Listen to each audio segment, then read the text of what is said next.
नमो विष्णुपदाय कृष्णपृष्ठाय भूतले श्रीमते भक्तिवेदांत स्वामिनिते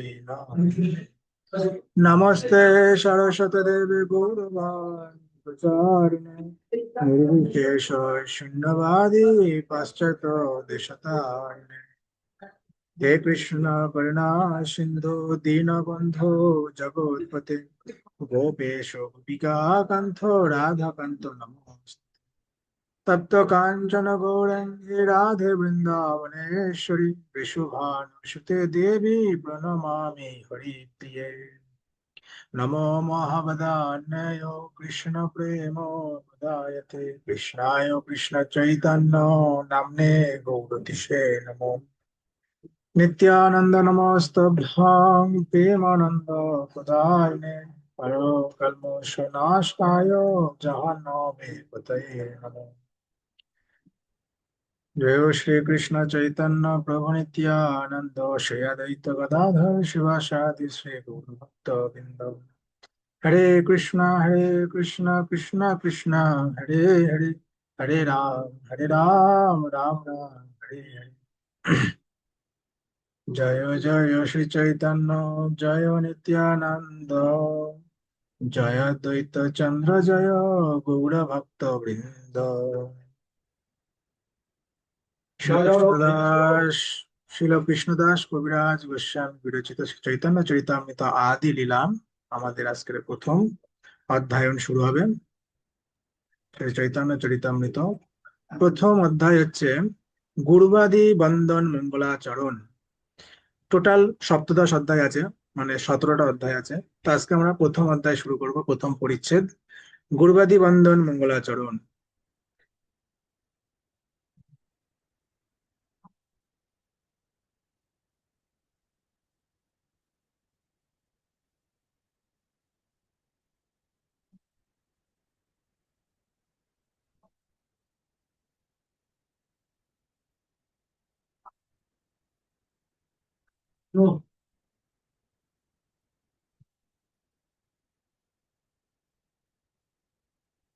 নেটওয়ার্কের নেটওয়ার্কের প্রবলেমের জন্য এটি হচ্ছে। নেটওয়ার্কটা ঠিক হলে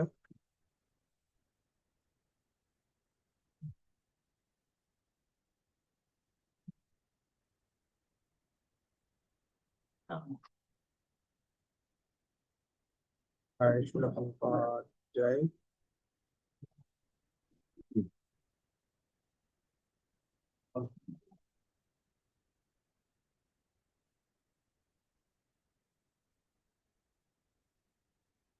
প্রথম পরিচ্ছেদ গুরুবাদী বন্দন মঙ্গলাচরণ।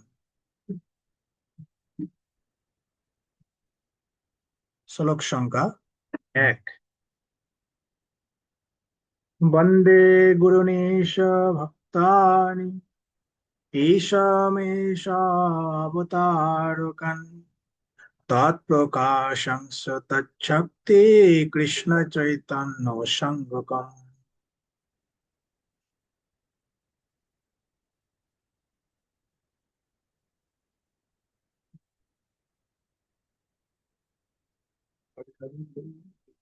অনুবাদ।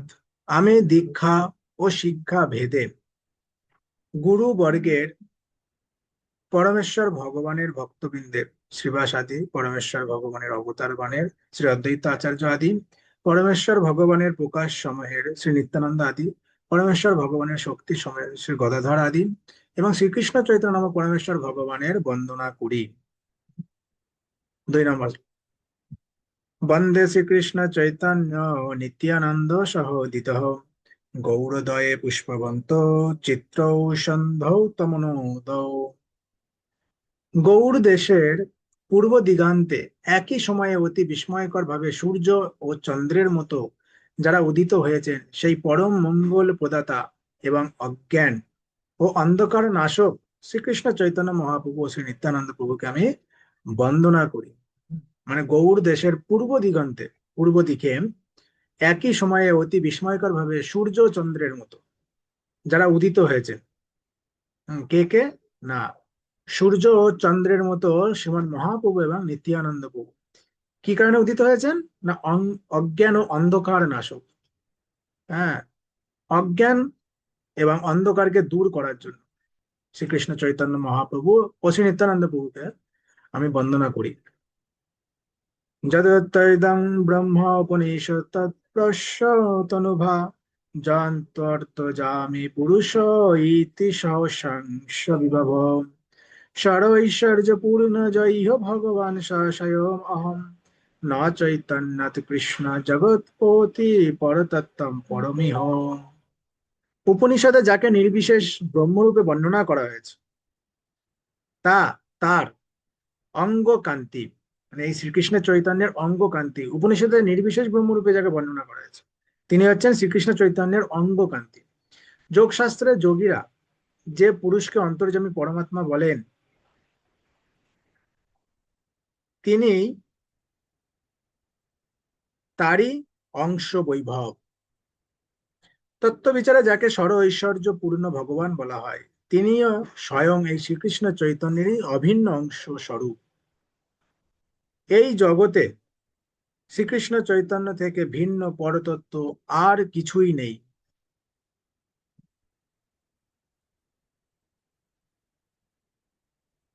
হরে কৃষ্ণ হরে কৃষ্ণ কৃষ্ণ কৃষ্ণ হরে হরে। আর কিছুই নেই। 4 নম্বর শ্লোক। অনার্পিতম চরিং চিরাত করুণায়াবর্তনি কলহ সমার্প্যতুমুন্নত উজ্জ্বল রাশম সভক্তি শ্রিয়ম হরি পুরট সুন্দর দুতি কদম্ব সন্দীপিতঃ সদা হৃদয় স্কন্ধরে স্ফুরত বা শচীনন্দনঃ। পূর্বে বহুকাল পর্যন্ত যা অর্পিত হয়নি এবং উন্নত ও উজ্জ্বল রসময়ী নিজের ভক্তি সম্পদ দান করার জন্য যিনি করুণাবশত কলিযুগে অবতীর্ণ হয়েছেন, যিনি স্বর্ণ থেকেও সুন্দর, দ্যুতি সমূহ দ্বারা সুমদ ভাসিত, সেই শচীনন্দন মানে শ্রী শচী দেবীর সন্তান, সেই শচীনন্দন শ্রী হরি সর্বদা তোমাদের হৃদয়ে স্কন্দরে স্ফুরিত হন। কৃষ্ণদাস কবিরাজ গোস্বামী বলছেন যে তোমাদের হৃদয়ে এই শচীনন্দন শ্রী হরি সর্বদা যেন স্ফুরিত হয়ে থাকে। রাধা কৃষ্ণ প্রণয় বিকৃতি হ্লাদিনী শক্তিরস্মাম দেকাত্মানবোপি ভুবি পুরা দেহ ভেদম গত তৌ চৈতন্য খং প্রকটম ধূনা তদং চৈকামাপ্তম রাধা ভাবদূতি সুবলিতাম নৌমি কৃষ্ণ স্বরূপম। শ্রী রাধিকা শ্রীকৃষ্ণের প্রণয়ের বিকার স্বরূপা, সুতরাং শ্রীমতী রাধা রানী শ্রীকৃষ্ণের হ্লাদিনী শক্তি। রাধারানী হচ্ছেন শ্রীকৃষ্ণের হ্লাদিনী শক্তি। এই জন্য শ্রীমতী রাধারানী ও শ্রীকৃষ্ণ এক আত্মা হলেও তারা অনাদিকাল থেকে গোলকে পৃথক দেহ ধারণ করেছে। দুজনাই একটাই আত্মা, কিন্তু অনাদিকাল ধরে দুজনা দুটো দেহ ধারণ করে আছেন। এখন সেই দুই চিন্ময় দেহ পুনরায় একত্রে যুক্ত হয়ে শ্রীকৃষ্ণ চৈতন্য নামে প্রকট হয়েছে। দুটো দেহ একসাথে হয়েছে, তারপরে শ্রীকৃষ্ণ চৈতন্য নামে প্রকট হয়েছে। শ্রীমতী রাধারানী এই ভাব ও কান্তিযুক্ত শ্রীকৃষ্ণ স্বরূপ শ্রীকৃষ্ণ চৈতন্যকে আমি পুনিত নিবেদন করি। শ্রীরাধায়া প্রণয় মহিমা কীদৃশবানয় বা সাধ্যে জিনাদ ভূতম অধীরিমা কীদৃশ বা মোদিয়া মোদিয়া সৌখঞ্চস্য মদন ভাবত কীদৃশং ব্যতিলোভা ভাদ্বাঢ্যং সমজনি শচীগর্ভ সিন্ধ হরিন্দু। প্রথম প্রথম শ্লোক কয়টি একটু কঠিন আছে। শ্রী রাধার প্রেমের মহিমা কি কি রকম, ওই প্রেমের দ্বারা শ্রী রাধা আমার যে অদ্ভুত মাধুর্য আস্বাদন করেন সেই মাধুর্যই বা কিরকম, এবং আমার মাধুর্য আস্বাদন করে শ্রী রাধা যে সুখ অনুভব করেন সেই সুখই বা কিরকম, এই সমস্ত বিষয়ে লোভ জন্মানোর ফলে শ্রী রাধার ভাবযুক্ত হয়ে শ্রী কৃষ্ণ রূপ চন্দ্র শচী গর্ভ সিন্ধুতে আবির্ভূত হয়েছে। চৈতন্য মহাপ্রভু এই রূপে আবির্ভাব হওয়ার আগে ওনার লোভ জন্মেছিল। কি লোভ? না শ্রী রাধার প্রেমের মহিমা কিরকম, শ্রী রাধা রানী আমাকে কিভাবে প্রেম করে, সেই প্রেমের মহিমাই বা কি, আমাকে এত প্রেম করে কিসের জন্য, কি মহিমা এই প্রেমের, এটাকে আমাকে জানতে হবে। প্রেমের দ্বারা শ্রী রাধা আমার যে অদ্ভুত মাধুর্য রস আস্বাদন করে সেটাই বা কিরকম, সেই মাধুর্যই বা কিরকম, এটা আমাকে জানতে হবে। আমার মাধুর্য আস্বাদন করে শ্রী রাধা যে সুখ অনুভব করে সেই সুখটাই বা কিরকম। মানে রাধারানী ভগবানের সেবা করে যে রস, এই মাধুর্য রস আস্বাদন করছে, যে সুখ প্রাপ্ত হচ্ছে সেই সুখটা কিরকম, এইটা জানার জন্যে, এই বিষয়ে যে লোভ জন্মেছে ভগবানের, এই লোভটা জন্মানোর পরে শ্রী রাধারানীর ভাবযুক্ত হয়ে স্বয়ং শ্রীকৃষ্ণ চৈতন্য মহাপ্রভু শচী মায়ের গর্ভ সিন্ধুতে আবির্ভূত হলেন। সংকর্ষণ কারণ তোষাই গর্ভদোষাই চ পয়োব্দিশাই শেষাশ্চ যশংস কলাশা নিত্যা নন্দ খারম শরণম মমাস্তো। সংকর্ষণ কারণদোষই বিষ্ণু, গর্ভদোষই বিষ্ণু, ক্ষীরদোষই বিষ্ণু ও অনন্তদেব, যার অংশ কলা, সেই নিত্যানন্দ নামক বলরাম আমার আশ্রয় হন। মায়াতীতে ব্যাপী বৈকুণ্ঠ লোকে পূর্ণ ঐশ্বর্যে শ্রী চতুর্ভুহর মধ্যে রূপম যশোদভতি সংকর্ষণাক্ষং তং শ্রী নিত্যানন্দ রামং প্রপদ্যে। মায়াতীত সর্বব্যাপক বৈকুণ্ঠ লোকে বাসুদেব, সংকর্ষণ, প্রদ্যুম্ন ও অনিরুদ্ধ, এই পূর্ণ ঐশ্বর্য সমন্বিত যে চতুর্ভুজের মধ্যে যিনি সংকর্ষণ রূপে বিরাজমান, সেই নিত্যানন্দ স্বরূপ বলরামের শ্রী চরণ কমলে আমি প্রপত্তি করি।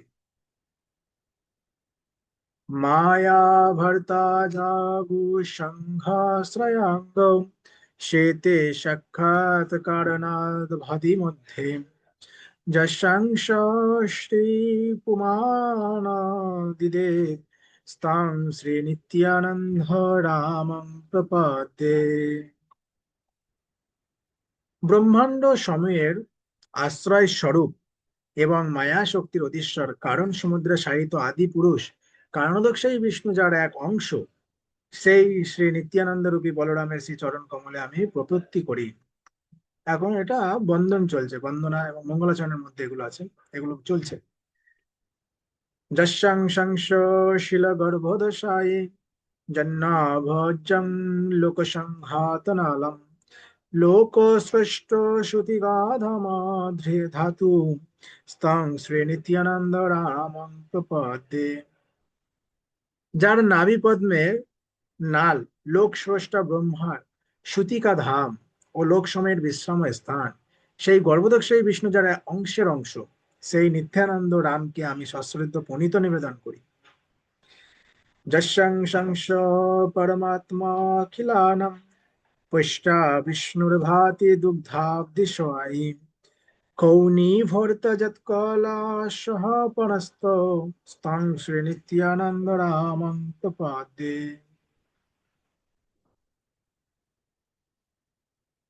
যার অংশতি অংশের অংশ হচ্ছেন ক্ষীর সমুদ্রে শায়িত ক্ষীরোদকশায়ী বিষ্ণু, সেই ক্ষীরোদকশায়ী বিষ্ণু হচ্ছেন সমস্ত জীবের হৃদয়ে বিরাজমান পরমাত্মা ও সমস্ত ব্রহ্মাণ্ডের পালনকর্তা, এবং পৃথিবী ধারণকারী শেষ নাগ হচ্ছেন যার কলা, সেই শ্রী নিত্যানন্দ রূপী শ্রী বলরামের শ্রী চরণ কমলে আমি প্রপত্তি করি।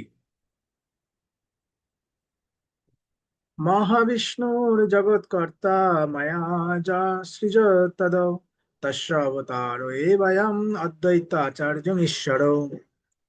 হে, যে মহাবিষ্ণু মায়া শক্তির দ্বারা এই জগৎকে সৃষ্টি করেন, তিনি জড় জগতের সৃষ্টিকর্তা শ্রী অদ্বৈত আচার্য ঈশ্বর, তারই অবতার।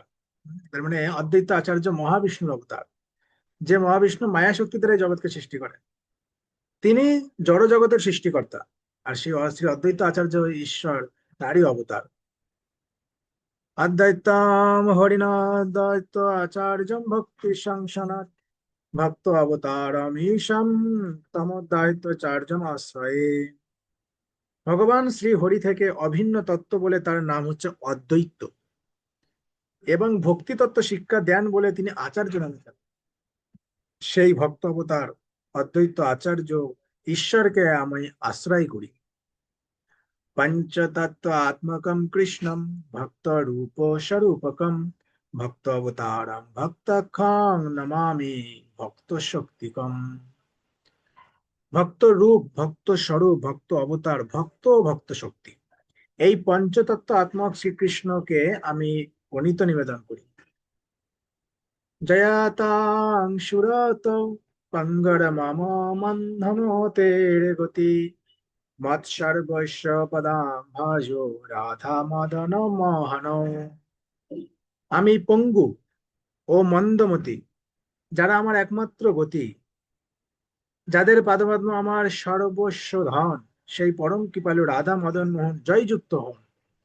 হ্যাঁ, আমি এখানে কি, আমি হচ্ছি পঙ্গু এবং মন্দমতি, মানে আমার মতিটা খারাপ, এবং কি আমি পঙ্গু, যারা আমার একমাত্র গতি। হুম, কারা আমার একমাত্র গতি? না, সেই রাধা মদন মোহন, যারা আমার একমাত্র সর্বস্ব ধন, সেই রাধা মদন মোহন জয়যুক্ত হন। জয় রাধা মদন মোহন কি জয়। দিব্যদ বৃন্দারণ্য কল্পদ্রুমধ শ্রীমদ রত্নাগার সিংহ সনস্তৌ শ্রীমত রাধা শ্ল গোবিন্দ দেব পৃষ্ঠালিভি সেব্য মানসরামি। জ্যোতির্ময় শোভা বিশিষ্ট বৃন্দাবনের অরণ্যে কল্পবৃক্ষতলে রত্ন মন্দিরস্থ সিংহাসনের উপরে উপবিষ্ট শ্রী শ্রী রাধা গোবিন্দ তাদের অন্তরঙ্গ পার্ষদবৃন্দ, মানে সখীগণ কর্তৃক সেবিত হচ্ছেন। আমি তাদের স্মরণ করি।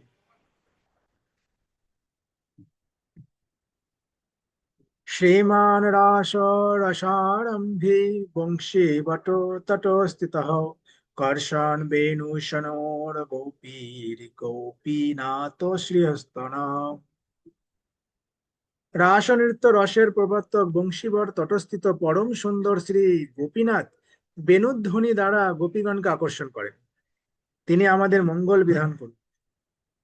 জয় জয় শ্রী চৈতন্য, জয় নিত্যানন্দ, জয় দ্বৈত চন্দ্র, জয় গৌর ভক্তবৃন্দ। শ্রী চৈতন্য মহাপ্রভু ও শ্রী নিত্যানন্দ প্রভুর জয় হোক। শ্রী অদ্বৈত চন্দ্রের জয় হোক। জয় হোক সমস্ত গৌর ভক্তবৃন্দের। এই তিন ঠাকুর গৌরিয়াকে করিয়াছেন আত্মসাৎ, এই তিনের চরণবন্ধ তিনে মোরনাথ। বৃন্দাবনের এই তিন বিগ্রহ মদন মোহন, গোবিন্দ ও গোপীনাথ। বৃন্দাবনের এই তিন বিগ্রহ মদন মোহন, গোবিন্দ, গোপীনাথ গৌড়ীয় বৈষ্ণবদের হৃদয় জয় করেছেন, মানে শ্রী চৈতন্য মহাপুর ভক্তবৃন্দের হৃদয় জয় করেছেন। আমি তাদের শ্রী পাদপদ্ম বন্দনা করি, কেননা তারা আমার হৃদয়ের দেবতা। শ্রী চৈতন্য চরিতামৃতের প্রণেতা বৃন্দাবনের তিন প্রধান বিগ্রহ শ্রী রাধা মদন মোহন, শ্রী রাধা গোবিন্দ দেব ও শ্রী রাধা গোপীনাথ জিকে তার সশ্রদ্ধ প্রণীত নিবেদন করেছেন। এই তিন ঠাকুর হচ্ছেন গৌড়ীয় বৈষ্ণবদের জীবন। গৌড়ীয় বৈষ্ণবদের বৃন্দাবনে বাস করার এক স্বাভাবিক প্রবণতা রয়েছে। অত্যন্ত নিষ্ঠা সহকারে শ্রী চৈতন্য মহাপ্রভু প্রদর্শিত পন্থা অনুসরণকারী গৌড়ীয় বৈষ্ণবেরা পরমেশ্বর ভগবানের সঙ্গে অপ্রাকৃত সম্পর্কিত হওয়ার উদ্দেশ্যে মহামন্ত্র কীর্তন করেন। তার প্রভাবেই ভগবানের সঙ্গে ভক্তের ভক্তি বশের বিকাশ হয় এবং চরমে তা শুদ্ধ ভাগবত প্রেমে পর্যবসিত হয়। ভক্তির ক্রম বিকাশের তিনটি স্তরে এই তিন ঠাকুরের আরাধনা হয়। শ্রী চৈতন্য মহাপ্রভুর অনুগামীরা অত্যন্ত নিষ্ঠা সহকারে সেই পন্থা অনুসরণ করে। গৌড়ীয় বৈষ্ণবদের অষ্টাদশাক্ষর বৈদিক মন্ত্রে শ্রীকৃষ্ণ যে মদন মোহন, গোবিন্দ, গোপী জন বল্লভ রূপে আরাধিত হন, তা হচ্ছে তাদের পরম সাধ্য বস্তু। যিনি কামদেব যিনি কামদেব মদনকে মোহিত করেন, তিনি হচ্ছেন মদন মোহন। যিনি ইন্দ্রিয় সম্মুখে ও গাভীদের আনন্দ দান করেন, তিনি হচ্ছেন গোবিন্দ। এবং গোপীজন বল্লভ হচ্ছেন ব্রজ গোপিকাদের অপ্রাকৃত প্রেমিক। ভক্তদের সঙ্গে শ্রীকৃষ্ণের বিভিন্ন লীলা অনুসারে তার মদন মোহন, গোবিন্দ, গোপীজন আদি অসংখ্য নাম রয়েছে। এই তিন ঠাকুর মদন মোহন, গোবিন্দ ও গোপীজন বল্লভের বিশেষ বিশেষ গুণাবলী রয়েছে। পরমেশ্বর ভগবানের সঙ্গে আমাদের হারিয়ে যাওয়া সম্পর্কের পুনঃপ্রতিষ্ঠা করার সময় মদন মোহনের আরাধনা হয়। পরমেশ্বর ভগবানের সঙ্গে নিত্য সম্পর্কের কোন রকম ধারণাই বর্তমান বদ্ধ অবস্থায় আমাদের নেই। যে নিজে স্বাধীনভাবে চলাফেরা করতে পারে না, তাকে বলা হয় পঙ্গ। আর জড় কার্যকলাপে অত্যন্ত গভীরভাবে মগ্ন হওয়ার ফলে যার বুদ্ধি বিপর্যস্ত হয়েছে, তাকে বলা হয় মন্দমতে। এই ধরনের মানুষদের কর্তব্য হচ্ছে মনোধর্ম পোষিত জ্ঞান অথবা সকাম কর্ম প্রচেষ্টায় সাফল্য লাভের চেষ্টা না করে কেবলমাত্র পরমেশ্বর ভগবানের শরণাগত হওয়া। পরমেশ্বরের কাছে এই শরণাগতি হচ্ছে জীবনের একমাত্র পূর্ণতা লাভের একমাত্র উপায়। পারমাত্মিক জীবনের প্রারম্ভে আমাদের কর্তব্য হচ্ছে মদন মোহনের আরাধনা করা। যাতে তিনি জড় ইন্দ্রিয় সুখ ভোগের আসক্তি থেকে মুক্ত করে আমাদের আকর্ষণ করেন। প্রারম্ভিক স্তরের ভক্তদের মদন মোহনের সঙ্গে এইভাবেই সম্পর্কিত হওয়া বিশেষ প্রয়োজন। কেউ যখন গভীর আসক্তি সহকারে ভগবানের সেবা করার বাসনা করেন, তখন তিনি অপ্রাকৃত সেবার স্তরে শ্রী গোবিন্দ দেবের আরাধনা করেন। গোবিন্দ হচ্ছেন সমস্ত আনন্দের উৎস। শ্রীকৃষ্ণ ও তার ভক্তদের কৃপায় কেউ যখন ভাগবত ভক্তির শুদ্ধ স্তরে উপনীত হন, তখন তিনি ব্রজাঙ্গনেদের আনন্দ বিগ্রহ গোপীজন বল্লভ রূপে শ্রীকৃষ্ণের প্রতি আকৃষ্ট হন। ভগবত ভক্তির এই ভাবকে শ্রী চৈতন্য মহাপ্রভু তিনটি স্তরে বিশ্লেষণ করেছেন, এবং তাই বিভিন্ন গোস্বামীগণ বৃন্দাবনের পরমারাধ্য এই বিগ্রহের প্রতিষ্ঠা করেছেন। এই তিন বিগ্রহ সেখানকার গৌড়ীয় বৈষ্ণবদের অত্যন্ত প্রিয়, তাই তারা দিনে অন্তত একবার তাদের দর্শন করতে যান। এই তিনটি মন্দির ছাড়াও বৃন্দাবনে অন্য বহু মন্দির প্রতিষ্ঠিত হয়েছে, যেমন শ্রী যুব গোস্বামীর রাধা দামোদর মন্দির, শিল শ্যামানন্দ গোস্বামীর শ্যামসুন্দর মন্দির, শিল লোকনাথ গোস্বামীর গোকুলানন্দ মন্দির এবং শিল গোপাল ভট্ট গোস্বামীর রাধা রমন মন্দির। বৃন্দাবনের 5,000 মন্দিরের মধ্যে 7টি মন্দির হচ্ছে মুখ্য, আর এগুলি 400 বছরেরও পূর্বে প্রতিষ্ঠিত হয়েছিল। 400 বছর আগে এগুলি প্রতিষ্ঠিত হয়েছিল। হিমালয়ের দক্ষিণ পাদদেশ থেকে বিন্ধ্যা পর্বতের উত্তর ভাগ পর্যন্ত ভারতের এই অঞ্চলকে গৌড়ীয় রূপে চিহ্নিত করা হয়। এই অঞ্চলটিকে বলা হয় আর্যবত ও আর্যদের বসতির স্থান। ভারতবর্ষের এই অংশটিকে 5টি প্রদেশে মানে পঞ্চগৌড় দেশে ভাগ করা হয়েছে। সারস্বত, সেটা হচ্ছে কাশ্মীর ও পাঞ্জাব। কন্নগুব্জ মানে বর্তমান লখনৌ শহর সহ সমস্ত উত্তরপ্রদেশ। মধ্য গৌড় মানে মধ্যপ্রদেশ, যেগুলোর নাম মধ্যপ্রদেশ, ওর নাম ছিল মধ্য গৌড় নাম। মৈথিল মানে বিহার ও বঙ্গভূমির কিয়দংশ, নাম ছিল মৈথিলানগর। এবং উৎকল বঙ্গভূমির কিয়দংশ ও সমগ্র উড়িষ্যাবাসী। এগুলোর নাম আগে ছিল, এখন সব নাম চেঞ্জ করে কাশ্মীর করেছে, পাঞ্জাব করেছে, লখনৌ শহর করেছে, মধ্যপ্রদেশ, উত্তরপ্রদেশে নাম করে দিয়েছে। বঙ্গদেশকে কখনো কখনো গৌড় দেশ বলা হয়। প্রথমত এই কিয়দংশ মিথিলার অন্তর্ভুক্ত, আর দ্বিতীয়টি এটি ছিল হিন্দু রাজা লক্ষণ সেনের রাজধানী, যার নাম ছিল গৌড়। পরবর্তীকালে এই প্রাচীন রাজধানী গৌড়পুর নামে পরিচিত হয় এবং কালক্রমে তা মায়াপুর নাম ধারণ করে। এখন যেটার নাম মায়াপুর, তার নাম হচ্ছে গৌড়পুর। উড়িষ্যার ভক্তদের বলা হয় উড়িয়া, বঙ্গদেশ ভক্তদের বলা হয় গৌড়ীয় এবং দক্ষিণ ভারতের ভক্তদের বলা হয় দ্রাবিড় ভক্ত। আর্যাবতকে যেমন 5টি প্রদেশে বিভক্ত করা হয়েছে, তেমনি দক্ষিণাত্যকেও 5টি প্রদেশে বিভক্ত করা হয়েছে, যাদের বলা হয় পঞ্চদ্রবিড়।